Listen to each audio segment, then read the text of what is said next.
Here I am at my favorite car wash place, and I think I decided before I shoot the 2-year review video, I should probably give the car a good clean. And these guys are fantastic. It'll also give me a chance to outline and show off, or not show off, but point out all the battle scars that this car has gotten in the 2 years that I've owned it. So, yeah, this was the first one. That's bug guts. And rock chips. The paint on this thing is absolute, well, it's thin. It's an economy car. I didn't expect much, but it's clear that I'm gonna have to get something done to it, either resprayed or plastidip or vinyl wrap or something. This is that battle scar. I ran into somebody. Full disclosure, I'm guilty as charged. I wasn't paying attention. Fortunately, I was going very, very, very slow, and I ran into this guy who opened up his door very, very quickly in a parking lot. In hindsight, I should have parked somewhere else. Beyond that, the car has held up very, very, very well. I added some carbon fiber decals to the door sides. It looks a little better than the flat black that comes from the factory. I also added strips for the door sills. We've got a little dent there. That's a parking lot ding. And then we've got, well, paint chip there. I'm sure I was unloading something or loading something in that caught the back bumper. Otherwise, 2 years and 41,000 plus kilometers. It's done very, very, very well. Back seats in, well, new condition, because pretty much nobody sits there. Front seat, I mean, I'm in and out of this all the time, and there's nothing there. Yeah, very, very well. Even my custom installed leather wrap steering wheel cover has held up. The Amazon gear shift lever is in the same shape as it was. The hard plastics have picked up some more, dings where my foot hits here. But very, very happy. And what's going to follow is I've done a compilation of frequently asked questions of my other videos from the 1-year review and the 1.5-year review, and I will answer them one by one. You'll notice my clothes and my voice will change because I've done it over the course of time and tried to do my best to answer every single one of them to the best of my ability. And as you watch this, if anything pops into your head that I haven't addressed or that you've got a question, feel free to comment below and I'll compile those questions and formulate answers for the next review, which will probably happen when I do the next oil change or at the 3-year mark. And thanks for tuning in, and I hope you enjoy the rest of the video.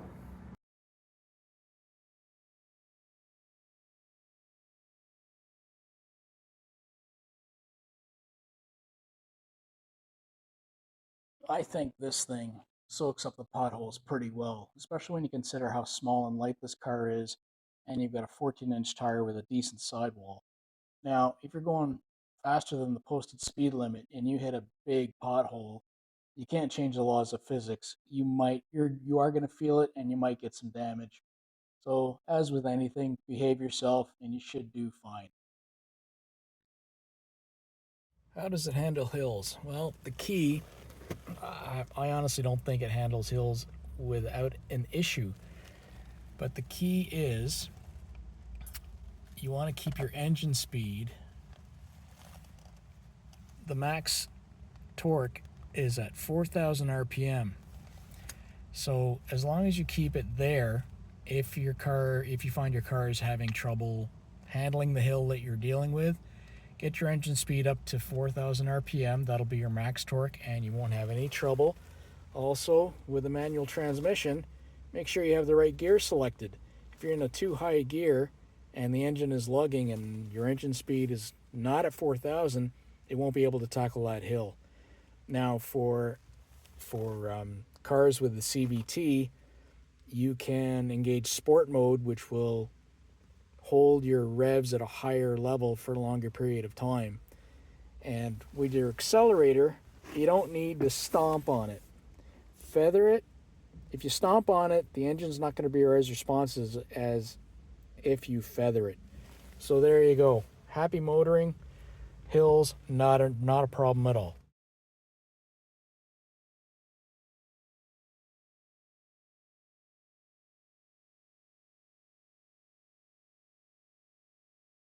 Well, that's always a question, isn't it? Are bigger tires better? Can I change stock size? I think the biggest challenge that a lot of us owners and shoppers have is trying to find replacements to the stock size, which is 165, 65, 14. Go on, search online, it's almost impossible to find them. And if you do find them, they're usually pretty ridiculous or out of stock or whatever. So, what I did for my winters, I went with a 175, 65, 14, mainly because it's a little bit wider and offers a little bit more stability than the 165 width. Fuel mileage didn't suffer very much, and it's such a common size because it's also used on the Toyota Yaris and other cars. So they're really easy to find and they're very, very inexpensive. Now, when I moved up to a 15, I went with a 185 55 15, despite the stock size being, again, 175 55. The 185 is a lot more commonly found, and it's also used on a lot of other cars. One example would be the Chevy Spark. So really easy to find, very cost effective, and the 185 size, again, more stability. Now for the same 15, you can also go to a 195 50, which would give you even more stability, but a shorter sidewall. So you're going to feel the road a bit more. It won't be as good as potholes as the 55, but the handling would be incredible.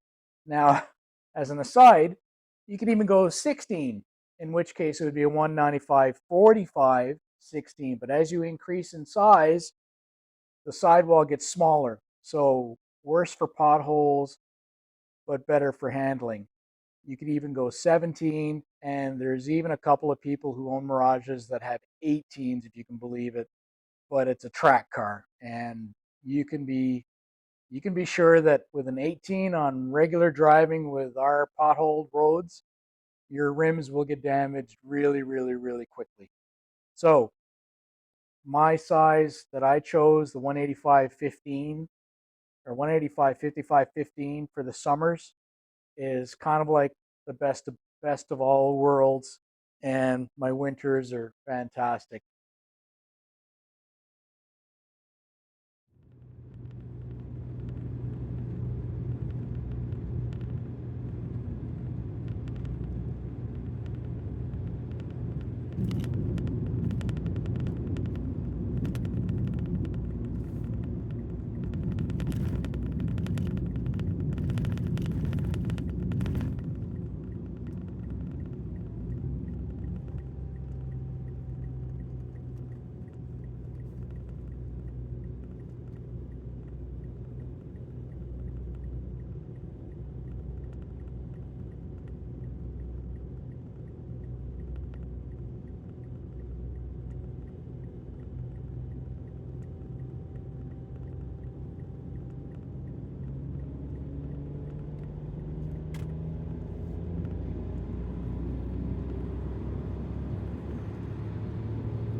Let's do a voiceover now. So, how does it handle in the winter?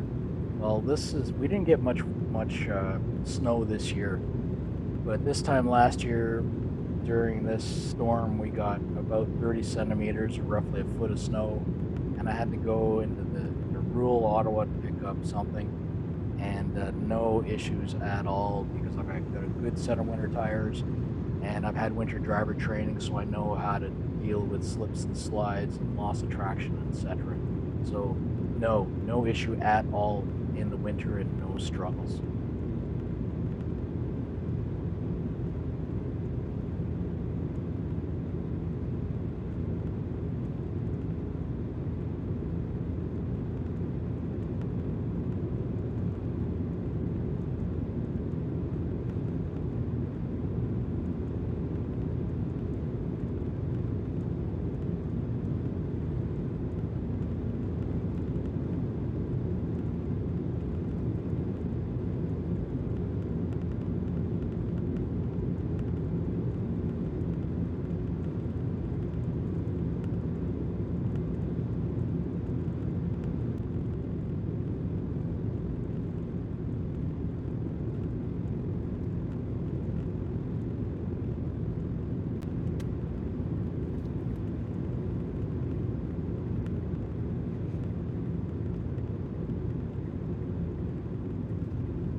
This car from the factory comes with a 10-year, 160,000 kilometer powertrain warranty and 5 years, 100,000 kilometers comprehensive, as well as a 5-year roadside assistance.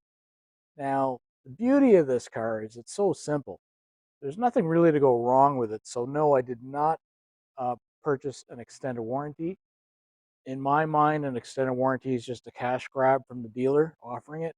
And any extras that they offer you are essentially just a waste of money based on my personal experience.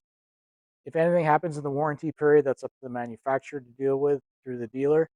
Anything weird that happens, I think you should put aside a couple of bucks. And that's what I do. I put aside a couple of bucks every month in the event that something should need repair that the warranty doesn't cover. And then that's peace of mind for me.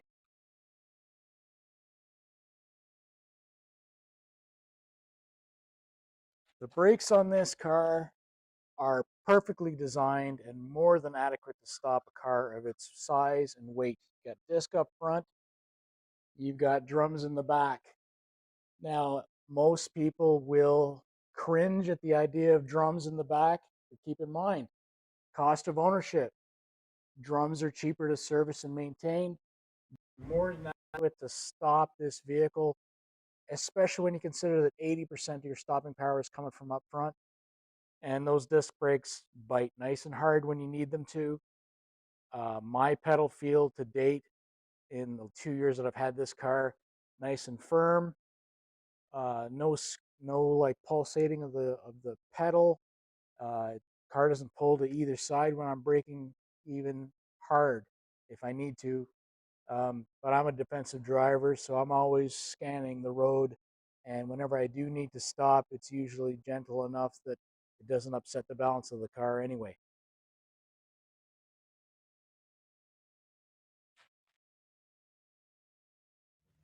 Window tint's always a hot topic as to how dark you can go. Well, and here in Ontario, we've got a the front driver's side window has to be no darker than 35% tint. So what I've got 35% on my front windows and the back windows and the rear window.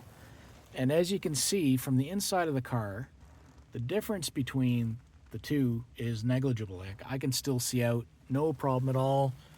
Even at night, easy to see. But if we get out and we look at how the car looks from the outside,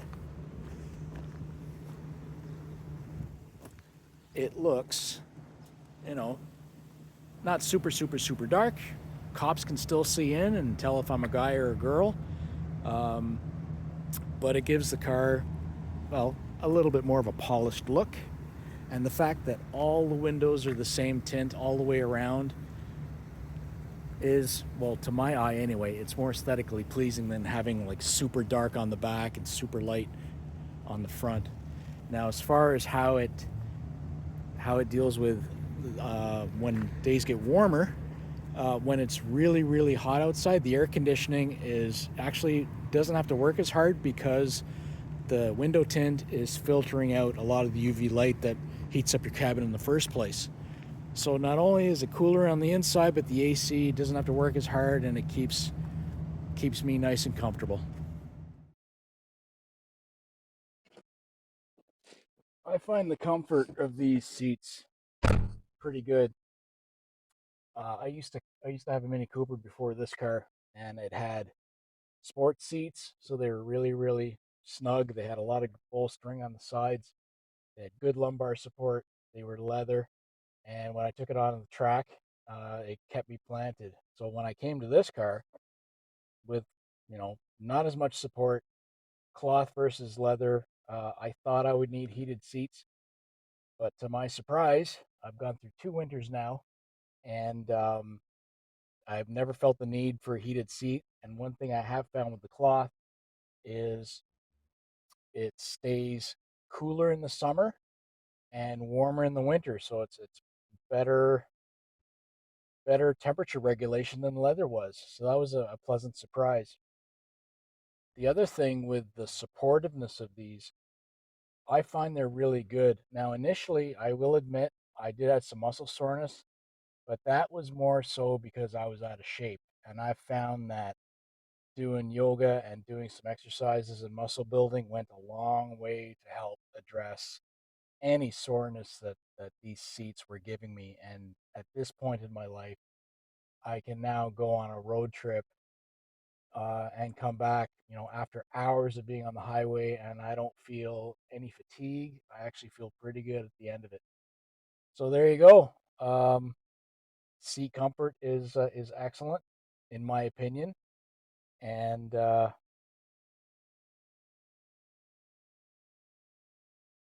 at a loss for words now. They're good seats. They're great seats, actually, for a basic car.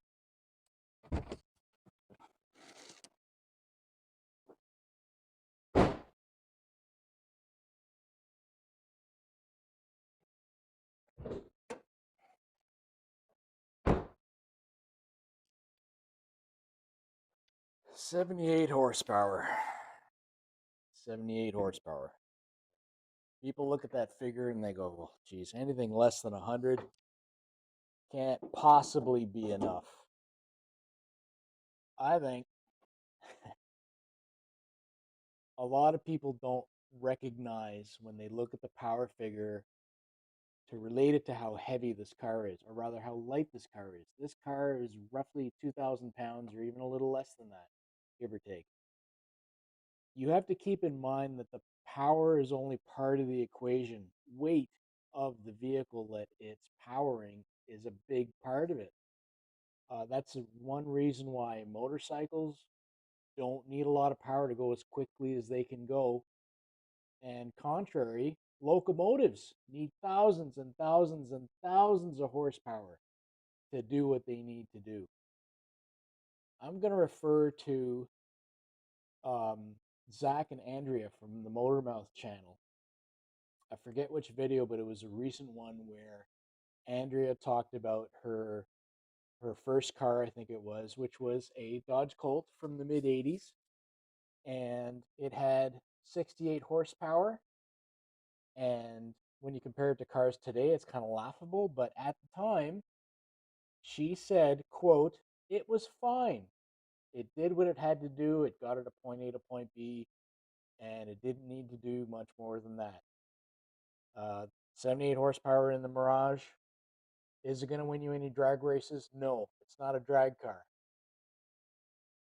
Does it have a slower 0 to 60 time than almost everything else on the road? Yes, but you have to keep in mind that in everyday life, when are you going 0 to 60? You're never going 0 to 60. Jeremy Clarkson said it best when he did the review of his diesel VW Polo, I think. He said, nobody goes 0 to 60. You go from 50 kilometers an hour to 80 kilometers an hour when you're accelerating on an on ramp or passing slower moving traffic or whatever. And that's where it counts. And third gear from 50 to 80 on this car is pretty much the same as anything else on the road. Um, and I find it really funny when a lot of reviewers focus on those times because they're irrelevant. They're relevant to everyday life. Everyday life, you're stuck in traffic, you're going between traffic lights, you're going to work and back, you're doing groceries, and that's where this car excels. It's cheap, honest transportation. It does everything it needs to do. It has everything that you need and nothing more. Period. If you're buying one used, it's money well spent as long as you get a pre-purchase inspection. You're buying one new. Um, it could be argued that it's not the best value right now, especially when you can't get a manual anymore in Canada. And there's news of the model being discontinued in 2025 or 2026, I think. And I think Mitsubishi is going to replace it with a different model. Time will tell. But yes, short answer, 78 is more than enough.